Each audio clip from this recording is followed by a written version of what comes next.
Hi friends, ఏంటి ఏంటో fruits చూపిస్తున్నాను అనుకుంటున్నారా? మా వారికి ఆఫీస్ హైబ్రిడ్ మోడల్ అయినప్పటికీ వర్క్ ప్రెషర్ చాలా ఎక్కువగా ఉంటుందండి. స్టాండప్ కాల్స్ అని, స్టేటస్ కాల్స్ అని, డిప్లాయ్మెంట్ అని ఇలా వర్క్ ప్రెషర్ ఎక్కువగా ఉంటుంది. టైంకి ప్రాపర్గా ఫుడ్ కూడా తీసుకోవడం లేదు. వెంటనే నాకైతే ఒక ఐడియా వచ్చింది. మసాలాలు ఏమీ లేకుండా స్పైసీగా కాకుండా హెల్దీగా ఏమైనా చేసి పెడదాం అనిపించింది. వెంటనే ఇంట్లో ఉన్న ఫ్రూట్స్తో ఫ్రూట్ సలాడ్ అయితే చేయడం స్టార్ట్ చేశాను. నాకు ఈ పైనాపిల్ని పీల్ ఆఫ్ చేయడం చాలా పెద్ద టాస్క్ అండి. మధ్యలో ఇలా కళ్ళలాగా ఉంటాయి కదా, వాటిని తీయడం చాలా కష్టం. ఇలా కాకుండా వేరే విధంగా సింపుల్గా ఏమైనా తీయొచ్చేమో మీకు తెలిస్తే నాకు కామెంట్ చేయండి. ఇలా ఫ్రూట్ సలాడ్ చేసి ఇవ్వడం వలన హెల్దీ ఫుడ్ ఇచ్చినట్లు ఉంటుంది అండ్ టమ్మీ కూడా ఫుల్ అవుతుంది. ఇంకా వాళ్ళు టైంకి బోన్ చేయలేదే అన్న దిగులు కూడా మనకి ఉండదండి.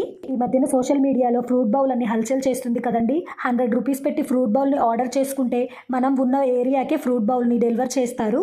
ఇలా ఫ్రూట్స్ అన్ని చిన్న చిన్న పీసెస్గా కట్ చేసుకొని ఒక బౌల్లో వేసుకొని అన్ని మిక్స్ చేసుకున్నాను. మీ దగ్గర తేనె, పెప్పర్ పౌడర్ ఉంటే అవి కూడా వేసుకోవచ్చు. ఇలా కొన్ని ఫ్రూట్స్ అయితే ఫ్రూట్ సలాడ్ చేసి మిగిలిన వాటిని ఒక స్టీల్ బాక్స్లో వేసుకొని స్టోర్ చేసుకున్నాను. కావాల్సినప్పుడు ప్రతిసారి క్లీన్ చేసుకునే పని ఉండదు కదండి. ఆ వారొక్కరు ఈ సలాడ్ నా వల్ల కాదు అంటే నేను కూడా కంపెనీ ఇచ్చానండి. అంతే ఈ వీడియో. ప్లీజ్ సబ్స్క్రైబ్ చేసుకోవచ్చు కదా.